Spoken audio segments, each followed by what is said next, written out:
रजौरी पुंछ का जो मुस्लिम है वो कभी भी कश्मीर की हुर्रियत जो है या आतंकवादी जो संस्था थी कश्मीर के अंदर उनके साथ कभी खड़ा नहीं हुआ, क्योंकि एक आम शहरी के पास अब गन आ चुका है। आपको नहीं लगता है कि इस गन का गलत इस्तेमाल नहीं हो ऐसा अगर अभी आप देशभक्त आपने बोला देशभक्त, यहाँ के लोगों पे आपको शक है? हमें कोई शक नहीं है। रजौरी पुंछ के रजौरी सरकार आम लोगों को तहफ्फुज करने के हवाले से बिल्कुल नाकाम हो चुकी है, क्योंकि एक आम शहरी के पास अब गन आ चुका है। आपको नहीं लगता है कि इस गन का गलत इस्तेमाल?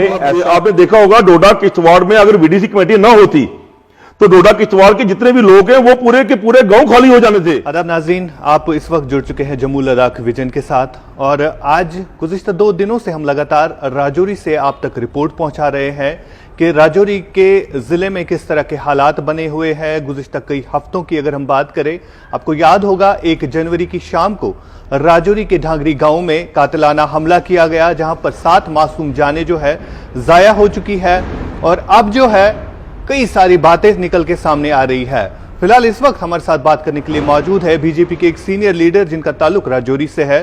तारा साहब, आपका बहुत बहुत शुक्रिया, आपने हमें टाइम दिया। आपसे जानना चाहूंगा, क्या लग रहा है आपको इस तरह के वारदात का होना और एक के बाद इस तरह के वारदात का होना? लग रहा है आपको कि सरकार पूरी तरह से नाकाम हो चुकी है, सरकार की लापरवाही है जिस तरह से यहां पर ये हादसा रोनुमा हो रहे हैं?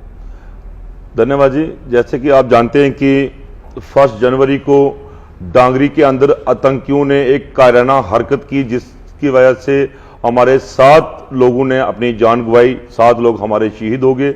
उससे पहले मुरादपुर गांव के अंदर एक लेडीज ने 2 लोग देखे। उस टाइम हमने पुलिस को इन्फॉर्म किया और पुलिस को बोला कि 2 कोई लोग हैं जो किसी के घर इंटर हो चुके हैं और उस लड़की ने बताया कि मेरे घर पे 2 बंदे आए हैं, अनजान लोग थे वो, और उन्होंने वहां पे रहने की बात की या खाने की बात की, लेकिन लड़की ने हल्ला डाला और लड़की वहां से भागी और जिसकी वजह से वो 2 लोग वहां से निकल गए। 3-4 दिन के बाद अल्फा गेट टीसीपी के पास 2 लोग हमारे नौजवान थे, उन्होंने जान गंवाई, वहां पे फायरिंग हुई जिसमें 2 लोग हमारे शहीद हो गए, एक नौजवान उसमें जख्मी हुआ।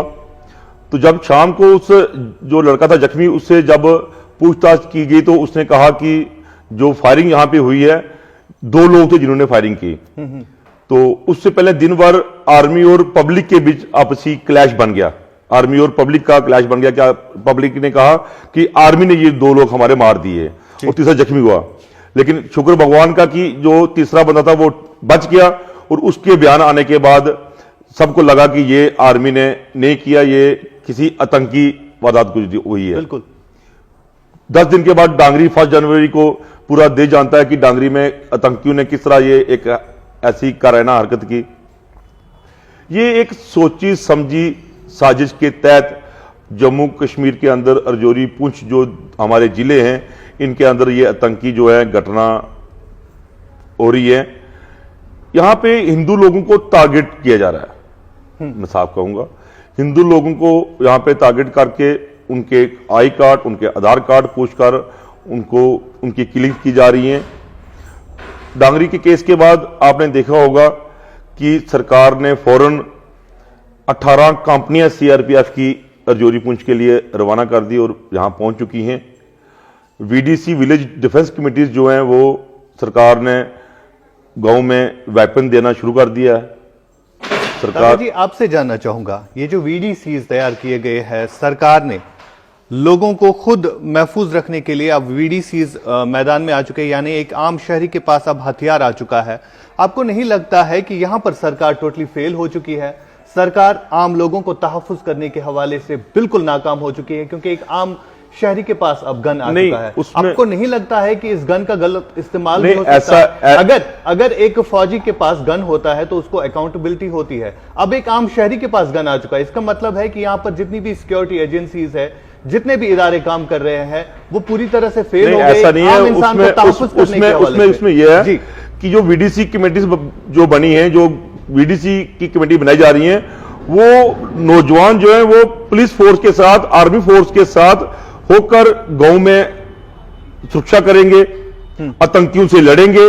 और जो आज का नौजवान है ये चाहता है कि हम आतंकियों का मुंह तोड़ उनको हम जवाब दें, और ये आर्मी और पुलिस के साथ कंधे से कंधा मिलाकर आतंकियों का सामना करने के लिए नौजवान तैयार है। ये फ्रंट लाइन, ये वॉलंटियर हैं जो विलेज डिफेंस कमेटी बनाई जा रही है।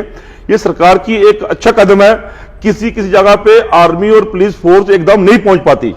कहीं किसी गांव में आर्मी, कहीं किसी गांव में आतंकवादी अगर इंटर हो जाते हैं, तो जब तक वहां पर आर्मी या पुलिस फोर्स पहुंचती, तब तक वो वीडीसी जो कमेटियां हैं वो उनका मुकाबला करेंगे। वो उन आतंकियों को कोई घटना वो करें उससे उनको रोकेंगे।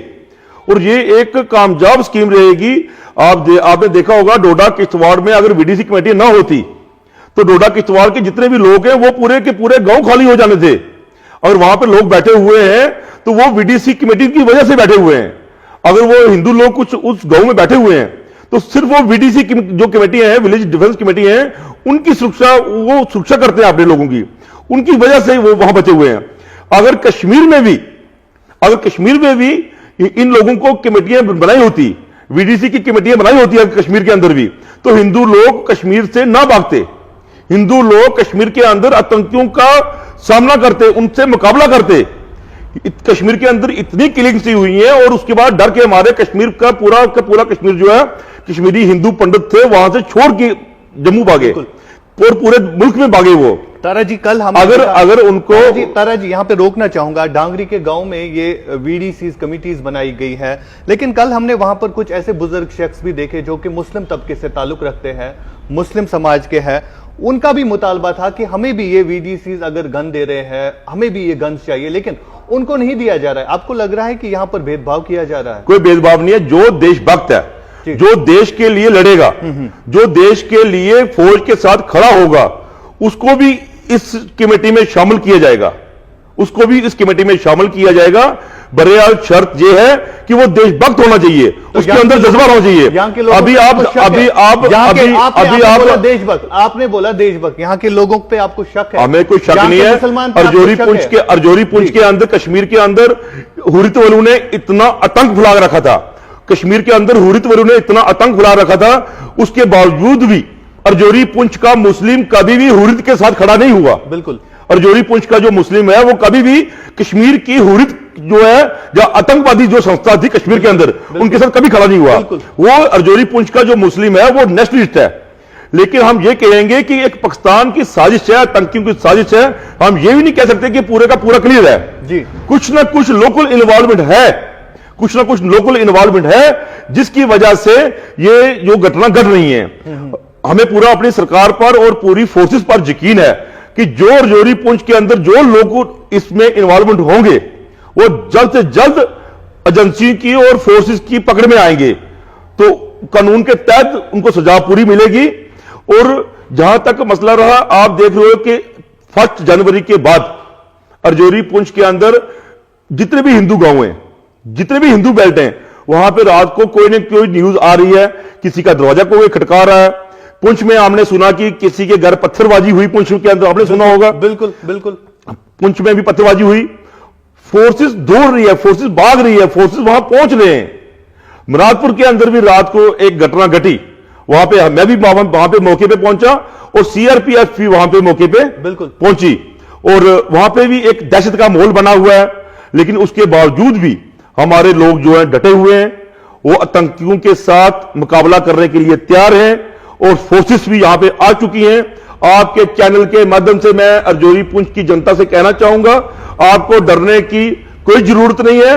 पूरी इंडियन फौज, आर्मी, पुलिस और पूरी सरकार आप लोगों के साथ खड़ी है, और हमारा जो अर्जोरी पुंछ का नौजवान है वो आतंकवादियों को मुंह तोड़ जवाब देने के लिए तैयार है। बहरहाल बहुत बहुत शुक्रिया इस मुख्तसर सी बातचीत के लिए। नाज़रीन, बात कर रहे थे बीजेपी के सीनियर लीडर तारा जी, जिनसे हमने गुफ्तगू की। लिहाजा आज जो हालात राजौरी पुंछ में बने हुए हैं, काफी दहशत का माहौल आज भी गांव में छाया हुआ है।